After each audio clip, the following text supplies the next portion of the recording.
Essa semana tive o privilégio de separar uns 3 dias, na verdade mais, né? No final deu quase 4 dias, 5 dias de comunhão com Deus. O Silvio está viajando, visitando os seus pais, e pude separar aí pelo menos 3 dias para ir num lugar secreto, ir lá para a praia e ter comunhão com Deus. Fiquei sozinho lá, deu até um momento assim, que um sentimento de solidão numa hora, mas deu certo.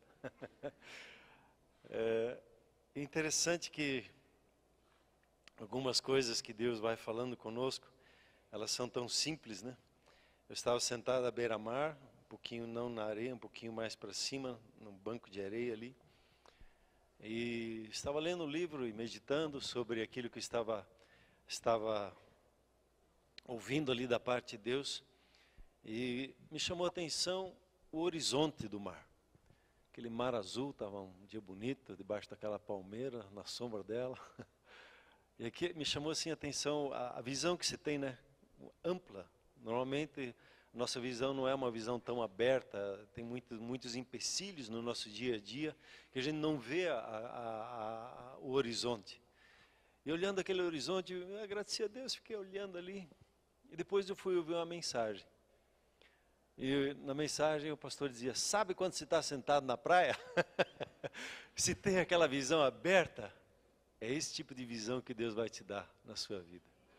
E eu me alegrei porque aquilo marcou tanto, ficou uma fotografia na mente, né?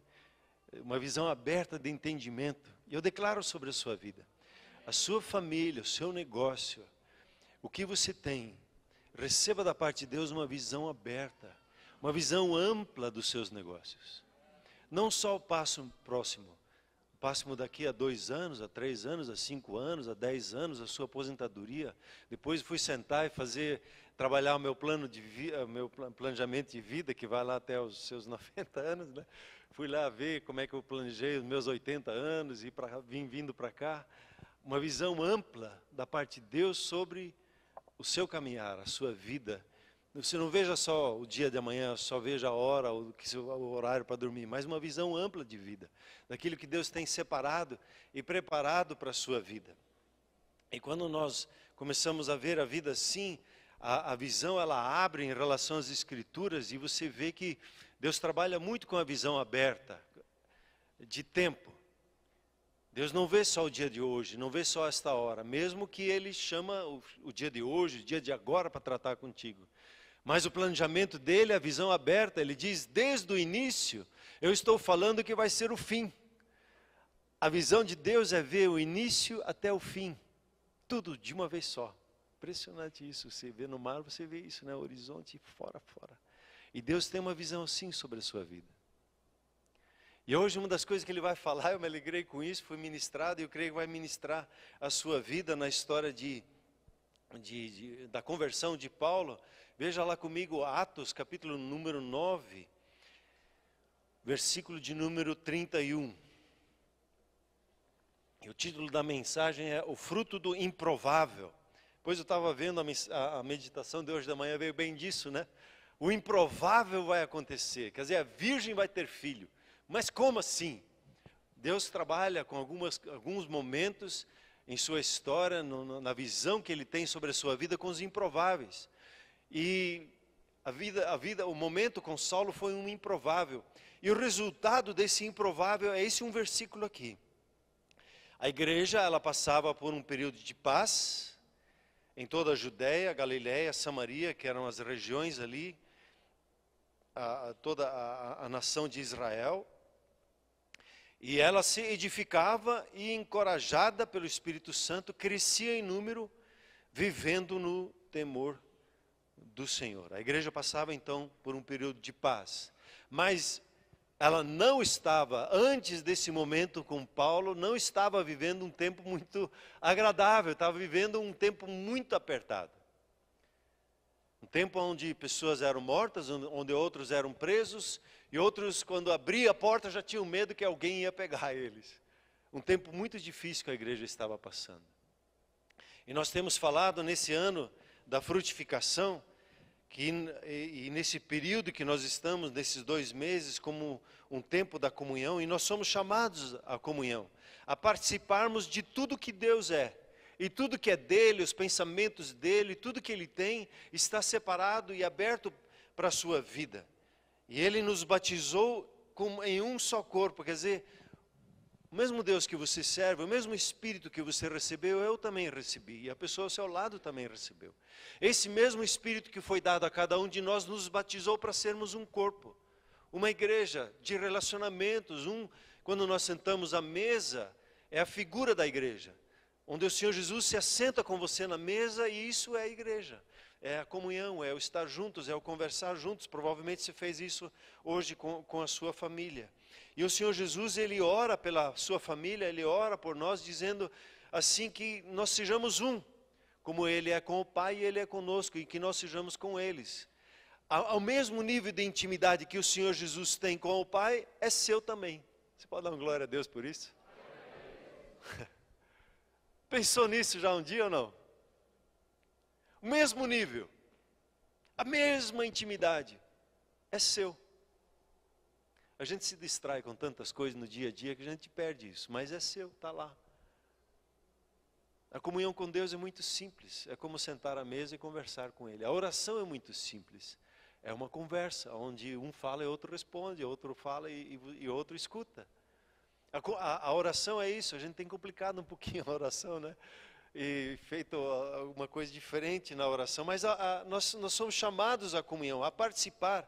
A nossa herança como igreja, ela é viver o sobrenatural, em nosso relacionamento com Deus, uns com os outros, com outras pessoas. Agora, uma coisa que Deus me falou nesses dias, não confunda o sobrenatural com o extraordinário. A gente acha que o sobrenatural é sempre um extraordinário. E o sobrenatural, eu chamo ele de sobrenaturalmente natural. Um casamento, queridos, ele não é feito só de picos, só de momentos de êxtase. Um casamento é feito de acordar um para o outro de manhã e dizer, bom dia, com um sorriso no rosto. É chegar no café da manhã e tomar um café juntos e conversar sobre o dia, orar um com os outros, enfrentar o dia bom, enfrentar o dia mau, compartilhar sentimentos. Quando o outro está nervoso, ficar mais quieto e orar com a pessoa, orar pela pessoa. Casamento é isso, é a convivência do dia a dia das coisas. Caminhar com Deus é isso, é no seu dia a dia você conversar com Deus. Né? Como o pastor Werner, você vai lá, bate os sinais, bate as marcas, na última, pá, aleluia, meu dedo, Deus, obrigado, que eu estou vivo, senti que estou vivo. Caminhar com Deus, o sobrenatural de Deus, é usufruir da vida. Né? Esses dias nós estávamos aprendendo, eu estava revendo isso também nesses dias, entrar no descanso de Deus é usufruir da vida. É fazer de cada minuto valer ele a pena. Não é ficar dormindo até meio-dia. Descansar em Deus é curtir o seu cônjuge, é curtir o café da manhã, é pegar aquele café da manhã e... faça isso quando você vai tomar o teu chá hoje à noite. Não precisa tomar Coca-Cola, né? Esse é estar no descanso de Deus. É olhar para seu filho, para sua filha, e dizer como é bom ser seu pai, sua mãe. Que gostoso. Isso entrar no descanso, isso é o sobrenatural. As pessoas que não estão no descanso, que não entraram no descanso de Deus, estão ansiosas, estão preocupadas com muitas coisas. Mas você entrou no descanso de Deus, amém? E você pode usufruir a vida, curtir a vida. Cada momento, isso é o sobrenatural. Existem alguns picos extraordinários, existe, né? Onde você é impactado com um momento, com a presença de Deus, você é impactado por algum momento específico que se está com a sua esposa, mas o dia a dia segue, e viver o sobrenatural é viver esse descanso diariamente, e os momentos do extraordinário também usufruir deles. Nós conversamos na semana passada, no capítulo anterior, sobre Filipe. E Filipe, ele tinha fugido de Jerusalém para Samaria, tinha uma perseguição maluca acontecendo em Jerusalém. E ele chegou na cidade de Samaria. Como nós falamos, uma cidade que provavelmente não apeteceu ele. Ele achou, puxa, aqui é o último lugar que o tal de Saulo lá vai me procurar, porque nessa cidade aqui eles não consideram ela muito, então é um bom esconderijo estar em Samaria. E ele foi lá ficar quieto lá. E o Espírito Santo dele, fala com esse. Daí o Espírito Santo, fala com aquele. Aí o Espírito Santo disse, fala com o outro. E ora com o outro, e ora com aquele. E ele foi orando e conversando com esse, com aquele. As pessoas foram sendo curadas, as pessoas foram sendo libertas. E houve uma grande alegria na cidade, porque Filipe se deixou impulsionar pelo Espírito Santo na vida dele. E o mesmo Espírito Santo que habitou na vida de Filipe está aí, ó. Está aí, ó. Está aí, ó. Está aí, ó. Está aí na sua vida. Ele te dá os impulsos, ele te dá a intuição, ele te dá uma visão, ele te dá aquele relance de tocar a vida de uma pessoa, de falar com ela, de abençoar a vida dela e amar ela. E assim tudo começou em Samaria.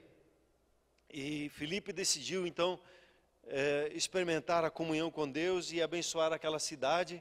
E assim como Filipe, nós conversamos, você é motivo de grande alegria na sua rua, no seu condomínio, onde você se move, no seu trabalho, você é motivo de alegria, porque é só você falar e ministrar o amor de Deus para a vida das pessoas e famílias inteiras vão ser tocadas, transformadas.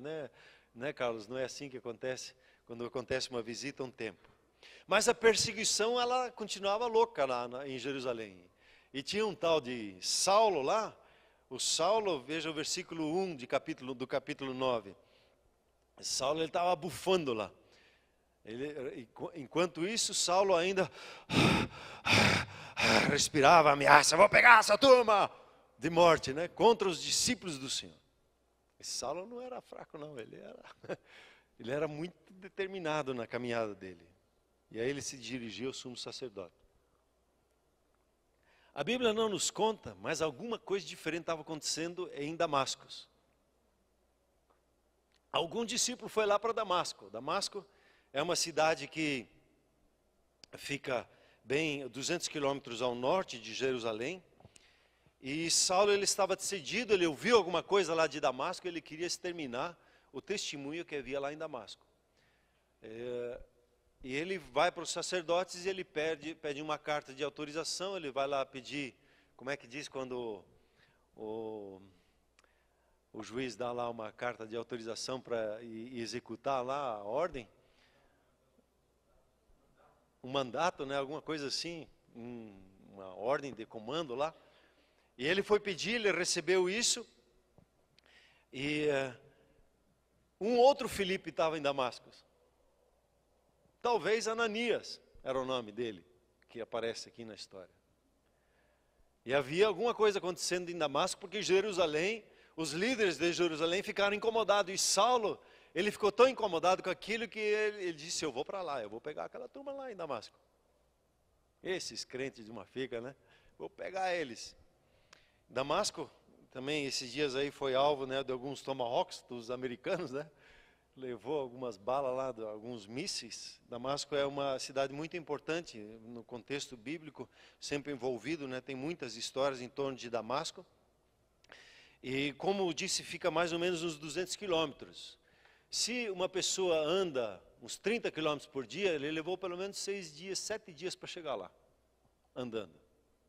Provavelmente, como era uma comissão que vinha com alguns soldados juntos, provavelmente ele tinha, Paulo estava de cavalo, ou eles tinham uma tropa de soldados e provavelmente tinha cavalo nessa história, mas existe uma discussão aí sempre, Paulo caiu do cavalo, não caiu do cavalo, não é dito nada de cavalo aqui, né? Você vai ler, a turma fica discutindo aí, brigando até na internet um com o outro sobre isso, mas deixa para lá. Provavelmente ele levou 7 dias para chegar de Jerusalém até Damasco. E o improvável aconteceu. Diga, o improvável acontece.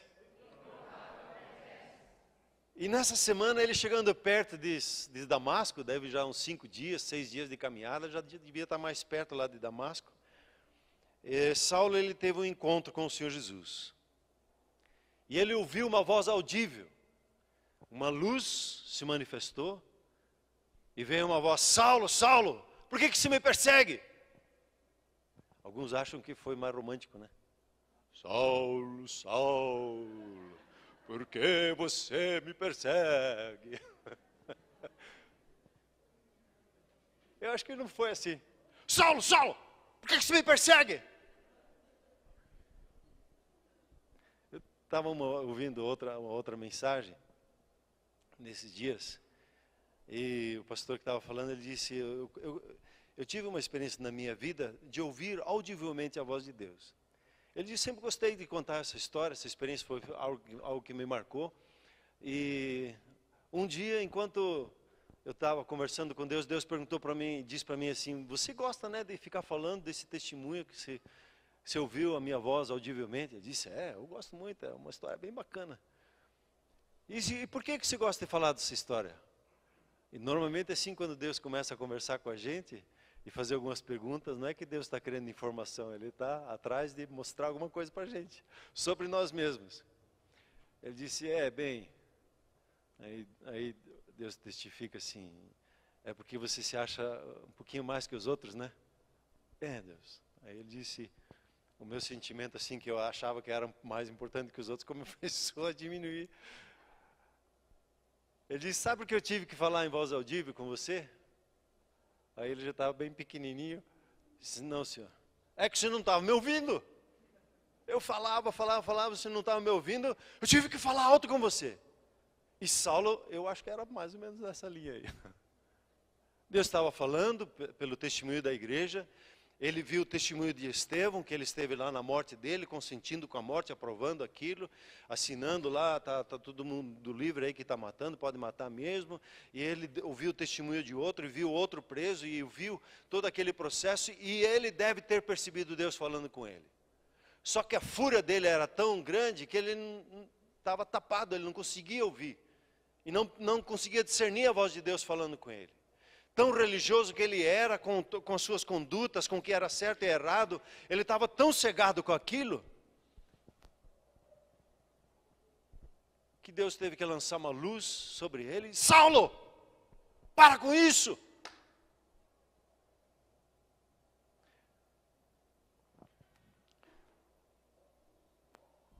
E aí, trocou a página aqui. Cadê a minha página?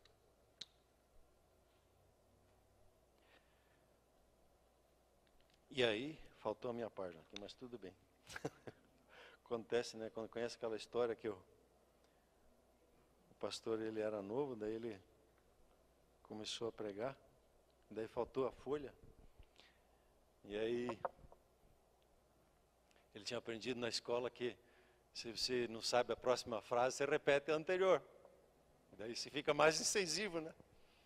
E aí ele disse, então falou o Senhor. Aí ele olhou, não achava a próxima parte. Então falou o Senhor para Adão. Aí ele confessou, perdi minha folha.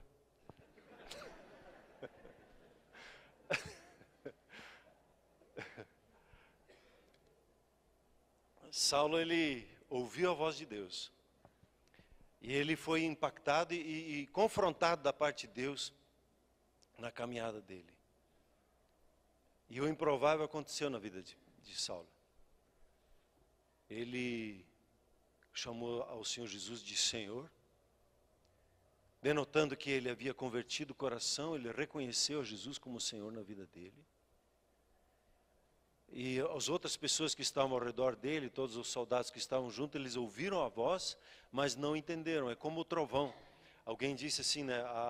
Tem uma passagem na Escritura que diz assim, que a voz do Senhor é como o trovão. Alguns discernem o trovão e outros não discernem o trovão. E aqui a voz de Deus, ela veio como um trovão sobre a vida de Saulo. E ele discerniu a voz de Deus, mas os outros ouviram, mas não discerniram o que estava sendo dito. E quando foram se dar conta, Saulo estava todo quebrantado. Ele estava cego. Ele tinha recebido uma chamada de atenção muito forte. E levaram ele então até Damasco. O que esse texto está dizendo com a voz de Deus é que você não precisa ouvir a voz de Deus audivelmente. O Senhor fala no seu espírito. Muitas vezes nós queremos colocar esses momentos extraordinários, como de Saulo, como os top de linha, como os ideais. É assim que Deus fala. Não, não é assim. Deus ministra de espírito para espírito. Ele é espírito e Ele fala com o seu espírito. Você é um espírito que tem uma alma e habita num corpo.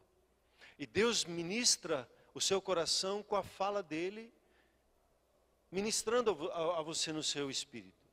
São impulsos que às vezes você recebe, é uma intuição que você tem sobre uma situação, é um pensamento que lhe vem do nada.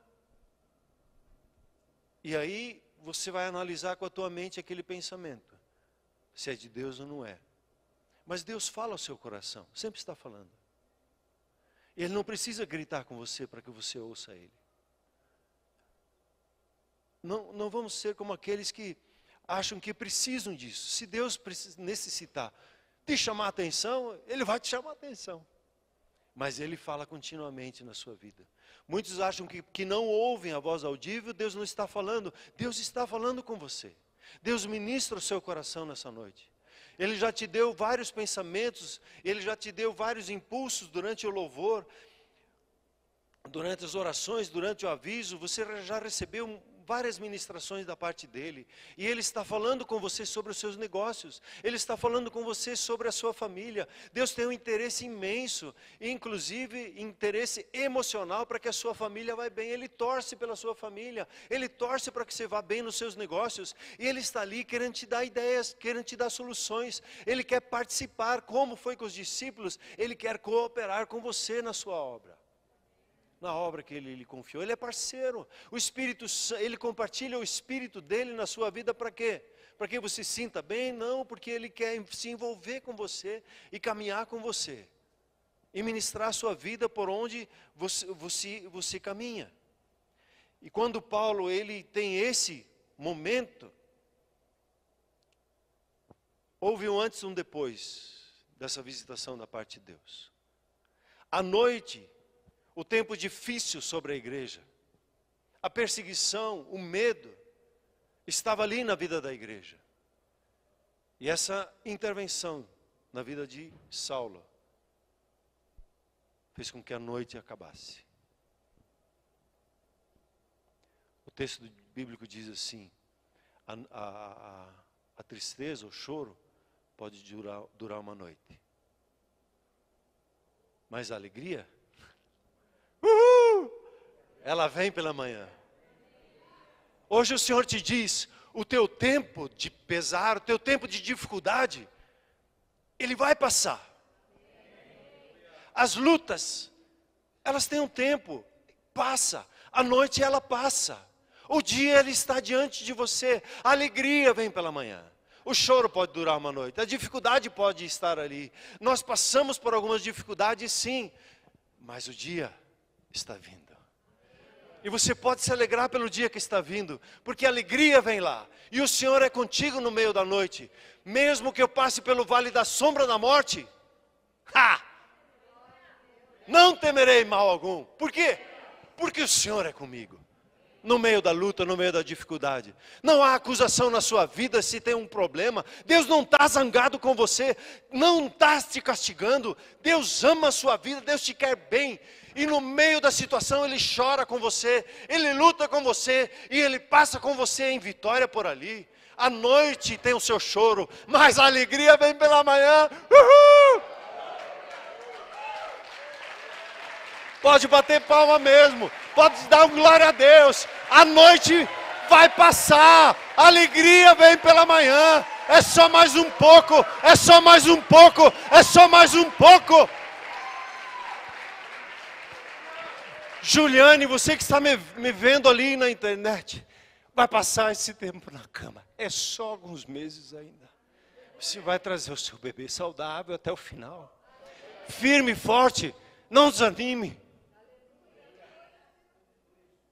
A noite ela passa. O tempo difícil passa.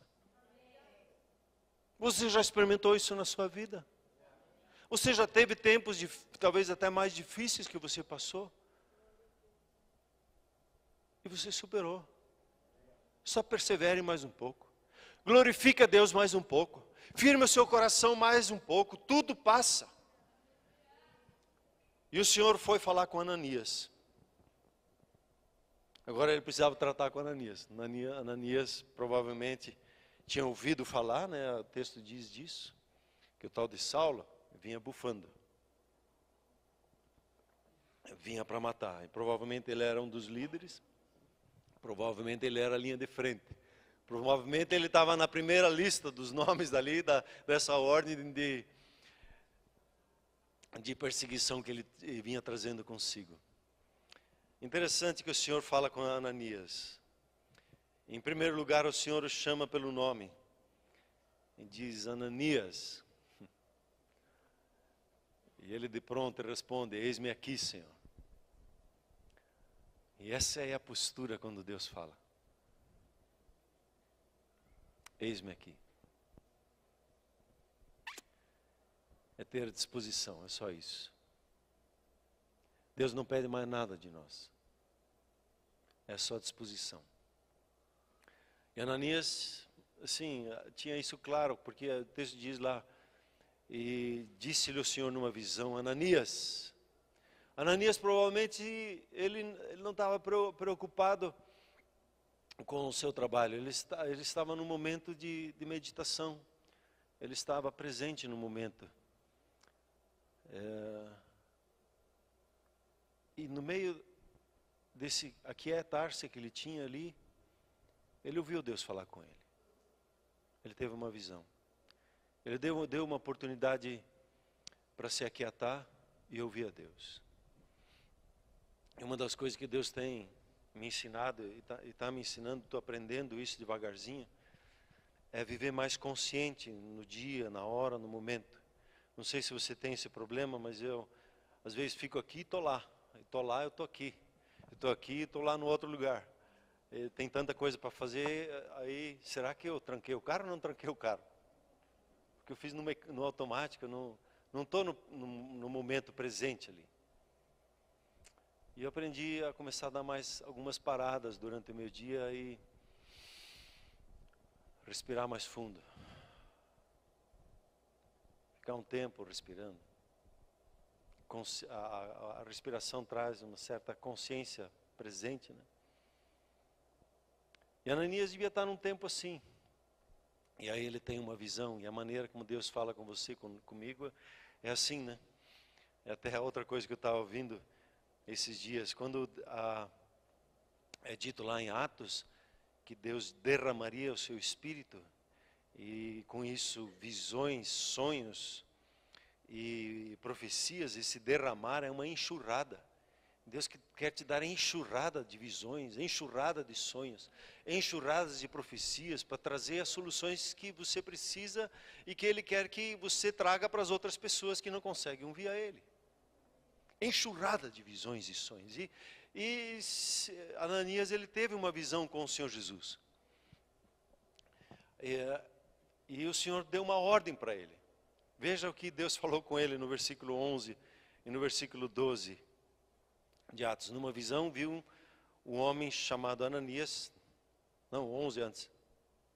O Senhor lhe disse, vá à casa de Judas, na rua chamada à direita, deu o endereço, não precisou nem de GPS. E pergunte por um homem de Tarso, chamado Saulo. Ele está orando. E numa visão ele viu um homem, aí de novo, Deus estava falando agora já tinha ganhado a atenção de Saulo, né? Ele estava tendo uma visão com um homem chamado Ananias. Interessante, Deus foi muito específico, né? Essa especificidade ajudou Ananias nesse processo. A chegar e impor-lhe as mãos, que ele voltasse a ver. Saulo estava jejuando, ele parou de comer, ele ficou tão impactado com aquela situação, com o encontro com Deus que ele teve ali, ele ficou 3 dias sem comer. Ele ficou 3 dias sem conversar, orando, buscando a Deus, meditando nas Escrituras, o que estava acontecendo com ele, dessa manifestação do Senhor Jesus na vida dele.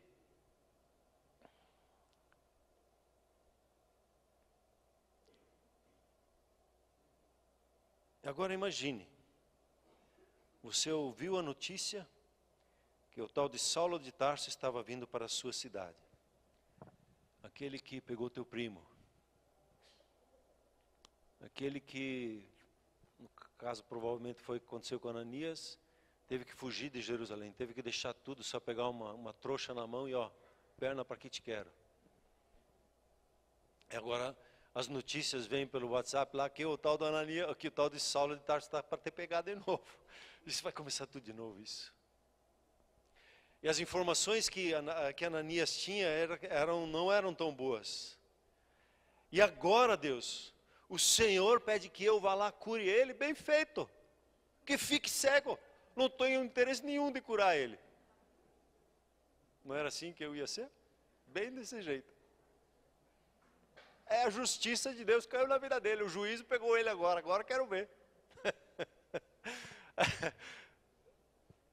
E Ananias, mas Senhor,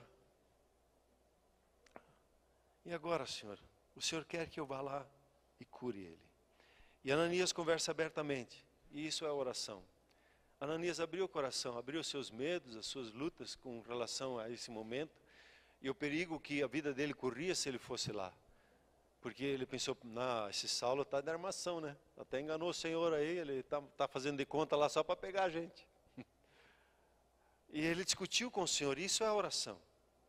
Oração não é ficar falando para Deus o que Ele tem de fazer, mas é um diálogo de uma conversa aberta.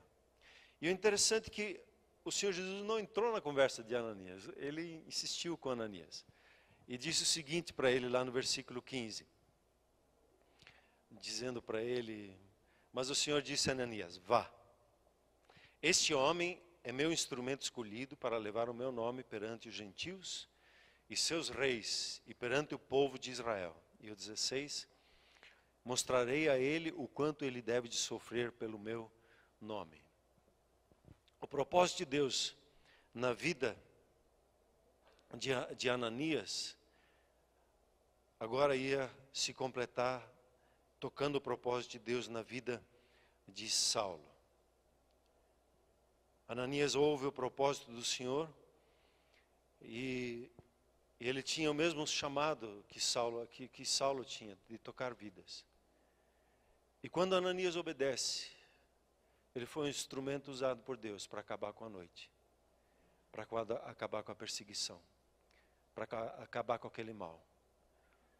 E Ananias, ele se dispôs e foi. E somente isso que o Senhor precisava dele. E o mesmo que o Senhor Jesus espera de nós, a disposição para ser braço, a disposição para ser boca, a disposição para ser ouvido. Deus, Ele opera na terra por intermédio de pessoas. O intuito dele não é agir por intermédio de anjos. Às vezes a gente faz uma oração assim, Senhor, Deus manda um anjo lá na casa do meu amigo, lá para que se converta. Diz, então tá bom, você é o tal do anjo, que eu vou mandar lá. A gente tem umas coisas para se despistar dos nossos medos, né? A gente quer que Deus faça as coisas que Ele disse. Não, eu só quero a sua disposição. Vá lá, vá. Vá, se disponha. Se disponha. E muitas pessoas ao nosso redor estão como Saulo. Estão na escuridão, cegos, mas eles estão orando e clamando a Deus. Ajuda-me, Senhor. Ajuda-me, Senhor. E alguns já estão a ponto de ficar decepcionados com Deus, porque Deus não responde a oração. E Deus fala para mim, vá lá. E eu digo, Senhor, manda outro. Né? Aqui estou, mas manda meu irmão. Deus, por sua parte, Ele sempre fala conosco. Ele quer unir o seu propósito ao propósito de outra pessoa. E Ele pede, vá para falar com as pessoas. Ofereça a sua oração para aquele que está triste. Ofereça o seu testemunho de vida para aquele que acha que é o bambambam. Ou para aquele que acha que o seu casamento não está dando certo. E nós muitas vezes questionamos como Ananias, mas Senhor, o Senhor conhece aquele amigo, ele é muito gozador, se eu for falar lá, ele vai ficar me gozando a vida toda. E o Senhor sabe. E o nosso Pai Celeste apenas diz, se disponha, Ananias, vá. Vá falar com a pessoa. E o milagre acontece. Interessante que o texto bíblico ele vai assim tão objetivo, né? Veja como é que é contado no versículo 17 e 18. Então Ananias entrou na casa, pôs as mãos sobre Saulo e disse: irmão Saulo, veja que o coração de Ananias já se converteu, né? Chamou o Saulo de irmão aqui. Irmão Saulo, o Senhor Jesus, que lhe apareceu no caminho por onde você vinha, enviou-me para que você volte a ver. Seja cheio do Espírito Santo. Tchau. Ele nem orou por cura, orou. Hein? Ele orou por cura. Ele impôs as mãos sobre ele, era o suficiente. E o versículo 18, você tem ali o 18? Imediatamente, algo como escamas caiu dos olhos de Saulo e ele passou a ver novamente. Levantando-se, foi batizado.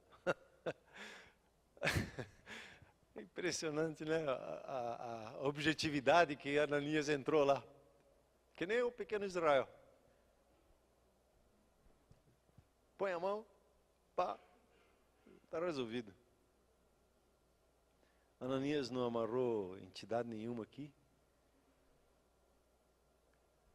Simplesmente foi o objetivo. O Senhor mandou fazer isso. Pegou e fez. O Senhor mandou impor as mãos, e quem impõe as mãos é para cura.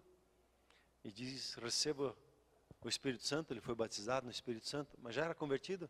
Já era convertido. Ele precisou ter um momento aqui, ele já chamou Jesus de Senhor, né? Converteu o coração, mas aqui para ser cheio do Espírito Santo, ele precisava de um toque da mão de Ananias, e ele foi e fez. E o resultado foi instantâneo. Imediatamente a cegueira se foi. Imediatamente Paulo se levantou e foi batizado. Imediatamente Paulo se levanta, logo pregava nas sinagogas. E a noite se foi. Foi-se. O dia chegou. O dia chegou, Saulo começou a pregar, se uniu às fileiras dos cristãos e começou a falar e deu um nó na cabeça. Mas ele não veio aqui perseguir os cristãos, agora ele vem discutir com a gente que Jesus é o Cristo? É, desse jeito. Saulo teve um impacto na vida dele, ele já começou a falar do Senhor Jesus para as pessoas. E eles até, não é contado aqui, né, no outro testemunho, Paulo conta um pouquinho, mais 2 vezes, Paulo conta, descrito esse testemunho, ele teve que fugir, né, num cesto, porque eles queriam matar Saulo lá em Damasco, já estava determinado que eles queriam fazer isso. Ele ficou 14 anos no deserto, teve um encontro com Deus de 14 anos, ficou lá no deserto aprendendo, revisando as escrituras, estudando, entendendo, e daí ele volta para Jerusalém, conhece Barnabé, e aí a história toda toma um outro rumo com a igreja. E o novo dia começou. Saulo pregou as escrituras, Jesus é o Cristo, o Messias, e o que antes era mortal se tornou em bem para a igreja. E o que parecia que iria matar a Ananias virou um parceiro, agora cooperava com ele. Tudo coopera para o seu bem. O que ele intentava era para a morte, Deus intentou e fez para a sua vida, para o seu bem, para a sua saúde. O mal que o inimigo intenta contra a sua vida, Deus inverte e promove o teu bem, a tua saúde, o teu testemunho. A noite que achava que era um desespero, que era uma desgraça que estava acontecendo, Deus torna para o bem e coloca a seu favor, como um parceiro ao seu lado, para sublinhar o seu testemunho de fidelidade. A noite, ela passa, e um novo dia se estabelece. E o fruto do inesperado, ninguém contava com a conversão de Saulo, nem Ananias acreditava, né, pelo que ele falou ali, ele nem esperava a conversão de Saulo, mas Deus interferiu, e a noite acabou, e um novo dia começou na história da igreja. Há um antes e um depois aqui, na história da igreja, no caminhar da igreja, e aí nós chegamos de volta no versículo 31 de Atos, vamos ler de novo esse texto. E a igreja, ela passava por um período de paz. E o que se faz em tempos de paz? Em tempos de paz, nós fazemos 2 coisas. Minha tradução diz assim: edificando-se e caminhando no temor do Senhor, e no conforto do Espírito Santo crescia em número. Em tempos de paz existem 2 processos que acontecem. Quando há calmaria, eu preciso me edificar. Como?